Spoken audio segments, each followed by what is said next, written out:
అయితే మరి ఈ ఆర్పి గారు స్కిట్స్ ఒక్కరితో కాదు, ఇప్పుడు కొమరం గారు తీసుకున్నా, మహేష్ గారు తీసుకున్నా, ధనరాజ్ గారు తీసుకున్నా, గెటప్ శ్రీని గారు తీసుకున్నా, మైదార్ అన్నారు ఇందాక, ఇలా చాలా మందితో చేశారు, చాలా మందిని కూడా ఎందుకు తీసుకొచ్చారు, ఇంత మందితో వర్క్ చేశారు కదా.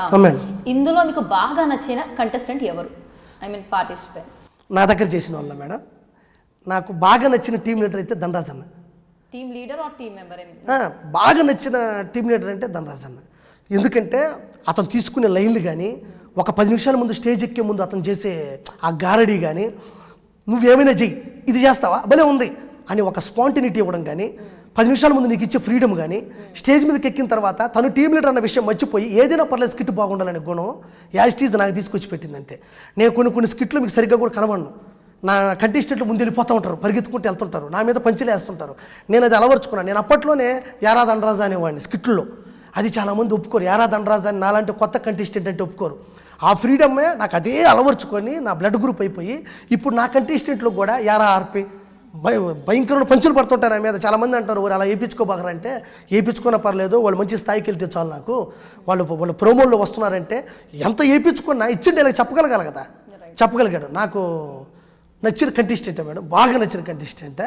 నాకున్న వాళ్ళు చూడగానే నవ్వుకోగలిగింది, చేయగలిగిందే మహేష్.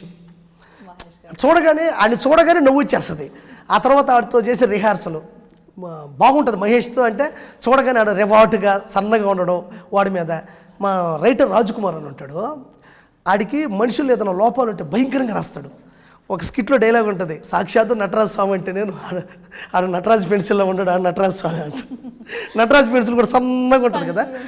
మహేష్తో నాకు చూడగానే ఎవరైనా చూడగానే కామెడీ రావాలి, అది మహేష్లో ఉంటుంది కాబట్టి నాకు ఇష్టం అంతే. ఒక అరుదైన అవకాశాన్ని పొందిన మహేష్ గారు, అది జబర్దస్త్ వల్ల అవ్వచ్చు, లేదంటే మల్లెమాల డిపార్ట్మెంట్ వల్ల అవ్వచ్చు. సో అరుదైన అవకాశాన్ని పొందారు. తన ఒక గొప్ప పర్ఫార్మర్ గా, కమిడియన్ గానే కాకుండా ఈ సినిమాలో నటించి సీరియల్ రోల్ కూడా చేశాడు. తను ఒక మంచిగా కనిపించారు మహేష్ గారు.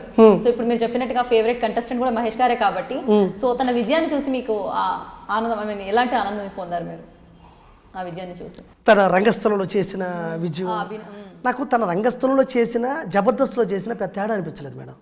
ఎందుకంటే ఓన్లీ కామెడీ అండ్ అక్కడ అన్నీ ఉన్నాయి. అదే ఆ ఎమోషను, ఫస్ట్ ఆఫ్ ఆల్ ఆ ఎమోషన్ సీను గొప్పది, చాలా గొప్పది. మ్యాక్సిమం ఆ క్యారెక్టర్లో ఎవరు చేసినా కూడా మ్యాక్సిమం పండించగలిగినటువంటి డైరెక్టర్ ఉన్నాడు. మ్యాక్సిమం ఒక స్థాయికి తీసుకెళ్ళగలిగినంత పాయింట్ ఉంది అక్కడ. 99% ఆ సినిమాలో బెస్ట్ పాయింట్ ఏంటంటే కథను, డైరెక్టర్ గారు ఒక పెద్ద హీరో పక్కన ఆ సీను, ఆ ఒక్క సీను, ఆ 30 సెకండ్ సీన్ చూసారా, అది గొప్పది ఫస్ట్. తర్వాత తను జబర్దస్త్ నుంచి వెళ్ళిన తర్వాత నాకు ఫస్ట్ నుంచి మహేష్ మీద ఒక నమ్మకం ఉండేది, వీడిని ఎవరు చూసినా సినిమాలోనే పెట్టేసుకుంటారు, దేంట్లోనే పెట్టేసుకుంటారు, ఎక్కడైనా బతకగలడని ఒక సీన్ ఉండేది. ఇక్కడి నుంచి అక్కడికి వెళ్ళి అక్కడ అలాంటి ఒక సీన్లో పడడం అనేది మాత్రం నాకు నిజంగా గర్వము, సంతోషము, దాన్ని నిలబెట్టుకోవడం కూడా నాకు చాలా సంతోషంగా ఉంది. కానీ దానికన్నా ముందు ఒకటి చెప్పగలను, సుకుమార్ గారు క్రియేట్ చేసినటువంటి రంగస్థలం అనే సినిమాలో ఆ బిట్టుంది చూసారా, ఆ బిట్టు ఆయుపట్టు. తనకి విషయం తెలియాలి, ఏం డెఫ్ అంతే కదండి, వినబడట్లేదు. ఆ వినబడే విధానంలో అన్ని లైట్గా జరుగుతుంటాయి. ఒక్కటి మాత్రం తీవ్రంగా సీన్ క్రియేట్ అవుతుంది, అదొక్క సీను. ఆ సీన్లో తను పడడం నేను గర్వంగా ఫీల్ అవుతున్నా. ఎవరు పడున్నా కూడా, మళ్ళీ ఇంకోటి చెప్తాను, ఎవరు పడున్నా కూడా ఇంచుమించు అందరికి బ్రేక్ వచ్చిన క్యారెక్టర్ అది. నిజంగా నేను చెప్పింది ఇంచుమించు. అంటే నేను సుకుమార్ గారికి అందరికీ చెప్పేది ఏంటంటే, నేను తప్పుకొనుకోబోకండి మళ్ళీ, నేను మహేష్ గురించి అని కాదు, నేను ఇగో ఫీల్ కాదు. ఆ సినిమాలో ఆ క్యారెక్టర్ కన్నా కూడా అక్కడ వచ్చేటువంటి 30 సెకండ్ల బిట్టును చూసారా, ఆ బిట్టే అంత పవర్ అది. ఆ బిట్టులో నాకు తెలిసి మ్యాక్సిమం ఎవరు పడున్నా కూడా అంతే పేరు వచ్చినదని నేను అనుకుంటున్నా. దాంట్లో నాకు తెలిసిన వ్యక్తి పడ్డది నేను సంతోషంగా ఫీల్ అవుతున్నాను అంతే. ఓకే, మరి ధనరాజ్ గారే మిమ్మల్ని తీసుకొని వచ్చారు, మరి ధనరాజ్ గారికే వెన్నుపోటు పడిచి మీరే టీం లీడర్ అయ్యారు అనే వారికి మీరు ఇచ్చే సమాధానం ఏంటి? వెన్నుపోటు అంటే ఇప్పుడు మన త్రివిక్రమ్ గారు ఒక డైలాగ్ చెప్పారు, చిన్నపిల్లప్పుడు తండ్రి కూడా పక్కన పడుకుంటాడు, వయసుకు వచ్చిన తర్వాత తండ్రి ఇంట్లో పోవడానికి డోర్ కొట్టి వెళ్తాడు, లోపలికి అంటాడు. అంతే, మాకు వయసు వచ్చేసిన తర్వాత పిల్లకాయలు తన దారి తను వెతుక్కోవాలి, అంతే కదా. ఇంకా ఆధారపడి, మీరు ఏమంటున్నారంటే వెన్నుపోటు అంటున్నారు, నేను అంటున్నాను ఏంటంటే ఇంకా ఆధారపడి బతకూడదు అంటున్నాను, అంతే తేడా. ఓకే, మరి ధనరాజ్ గారు అన్నయ్య అంటారు, మీరు ధనరాజ్ అన్న అంటారు కదా, మరి ఆ ధనరాజ్ అన్నయ్య గారు ఇప్పుడు టచ్లో ఉన్నారా? టచ్లో ఉన్నారు, ఎక్కువ కాదు, సినిమాలు చేసుకుంటూ ఉంటారు, టచ్లో ఉన్నారు, ఎందుకు లేనండి. సో యా, మన ఆది గారు ఎన్నో స్కిట్స్ చేస్తూ ఉంటారు, మీకు తెలిసి తనకు ఫాలోయింగ్ ఎక్కువే, at the same time views కూడా చాలా ఎక్కువ. మరి అలాంటి వారు మీతో చేస్తూ ఉంటారు కదా, సో ఆ ఫీలింగ్ ఎలా ఉంటుంది? అబ్బాయి ఏంటి ఇంత రేంజ్లో ఫాలోయింగ్ ఉంది అనిపిస్తుందా? కాంపిటీటర్లా ఫీల్ అవుతారా? ఎలా అనిపిస్తుంది? నాకు కాంపిటీటర్లా కాదు, నాకు ఆది జీరోలో ఉన్నప్పుడే పరిచయం. నాకు ఆది హీరోలో ఉన్నప్పుడు కాదు, ఆది జీరోలో ఉన్నప్పుడు కూడా పరిచయం నాకు. నేను మామూలుగా తను ఒక స్కిట్ చేశారు, నేను నాగబాబు గారు పక్కన కూర్చోన్నాను. నాగబాబు గారు పేరు ఖచ్చితంగా చాలా బాగా చేశాడు. నాగబాబు గారు పేరు గుర్తులేదు కదా, కొత్త వ్యక్తి కదా, అది నాకు తను తెలుసు కదా, అంతకుముందు కొంచెం తెలుసు కదా. నేను కూడా విపరీతంగా ఎంజాయ్ చేస్తున్నా. నాగబాబు గారు కూడా తన గురించి చెప్పాలనుకుంటున్నారు, పేరు తెలియదు కదా అప్పటి వరకు, కొత్త కదా, కొత్తగా ఉన్నప్పుడు పేరు ఎవరికి నామినేట్ ఉండదు కదా.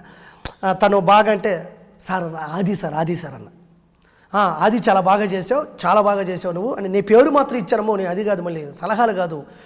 నాకు అంత ఎగ్జైట్ అయ్యి అది అక్కడ పెర్ఫార్మెన్స్ చేస్తాము, నేను అంత ఎగ్జైట్ అయ్యి పేరు కూడా కొత్తగా వచ్చిన వ్యక్తి యొక్క పేరు నామినేట్, మనిషి గురించి చెప్పడం కాదు, పేరు అడిగితే పేరు కూడా చెప్తాను రెడీగా ఉన్నా ఫస్ట్లో.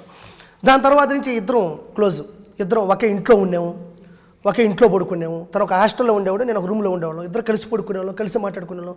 నాకు విపరీతమైన ప్రాబ్లం ఉన్నప్పుడు కూడా, నేను చెమ్మగిల్లేటువంటి ప్రాబ్లం ఉన్నప్పుడు కూడా తనకే చెప్పుకునేవాడిని. ఇద్దరం కలిసి తిరుగునేవాళ్ళం. నేను ఎంత సింప్లిసిటీగా ఉండాలని కోరుకుంటానో వాడు అంత సింప్లిసిటీగా ఉంటాడు. మరి అంటే ఇది హీరోయిజం కదా, మరి సింప్లిసిటీ అంటే నాకు తెలిసి నేను సింపుల్గా ఉండాలని కోరుకుంటా, వాడు అలానే ఉంటాడు అంతే. అలా ఇద్దరం కలిసి తిరుగుతూ ఉన్నాము. ఆ తర్వాత నా కళ్ళ ముందే అదిరబి గారి టీంలో చేసేటప్పుడు 11 గంటల దాకా రిహార్సల్ ఉంటే కూడా ఉండేవాడిని, మళ్ళీ తిరుక్కొని వచ్చేవాడిని, ఇద్దరం మాట్లాడుకునేవాళ్ళం. ఆ తర్వాత నా కళ్ళ ముందే టీం లీడర్ అవుదాం అనుకున్నాం, కలిసి ఇద్దరం అవ్వాలని కూడా చాలా ట్రై చేసాం. నేను అది అవుదాం అనుకున్నాం, అవి కుదరలేదు, కాంబినేషన్ కుదరలే. తర్వాత వచ్చాడు, తర్వాత తన సినిమాలు చేశాడు. బెస్ట్ ఎగ్జాంపుల్ ఏంటంటే, నేను అప్పుడు కూడా ఊహించా అది ఒక స్థాయికి వెళ్తాడు అని. అదే నాలో నాకు నచ్చిన గుణం ఏంటంటే, ఈడు అవుతాడేమో అంటే ఆడు అవుతున్నాడు, అదొక్కటి సంతోషం నాకు. ఆ రోజు చూశాను. ఈరోజు టోటల్ ట్రెండింగ్ ఉందంటే వాడి మీదే ఉంది ఎక్కువ, ఆది మీదే ఉంది ట్రెండింగ్. అంటే ఆది స్కిట్ అంటే మాదొక 10 లక్షలు, నాదొక 15, 20, బాగుంటే 30కి వెళ్ళినట్టు ఉన్నాయి. కానీ ఓడి ఒక 80 లక్షలు, కోటి 20 లక్షలు. జబర్దస్త్ని ఒకానొక టైంలో పూర్తిగా ఒక సైడ్కి తీసుకెళ్ళి నిలబెట్టిన వ్యక్తి అది. ఇప్పుడు మామూలుగా మా దాంట్లో ఒక 4 పంచులు ఉన్నాయి అనుకోండి, గొప్ప అనుకుంటాం. 4 సెకండ్లకు ఒక పని చేయాలంటే కష్టమే కదా, అది మళ్ళీ నిలబెట్టుకోవాలంటే కష్టమే కదా, దానికి మించి ఇంకో స్కిట్ చేయాలంటే కష్టమే కదా. ఇది సంవత్సరానికి వచ్చే స్కిట్ కాదు కదా, ప్రతి నెలలో 4 టెలికాస్ట్ అవుతున్నాయి. కాబట్టి వాళ్ళ ఇంట్లో ఉన్న ప్రాబ్లమ్స్ అయి ఉండొచ్చు, వాడుకున్న మంచితనం అయి ఉండొచ్చు, వాడి స్థాయిని వాడు నిలబెట్టుకొని ఒక చిరస్థాయిగా నిలిపాడు. నాకు తెలుసు, ముందుగా తెలుసు అని చెప్తున్నా. అంటే నేను ఎగ్జైట్మెంట్ అవ్వాల్సిన విషయం లేదు.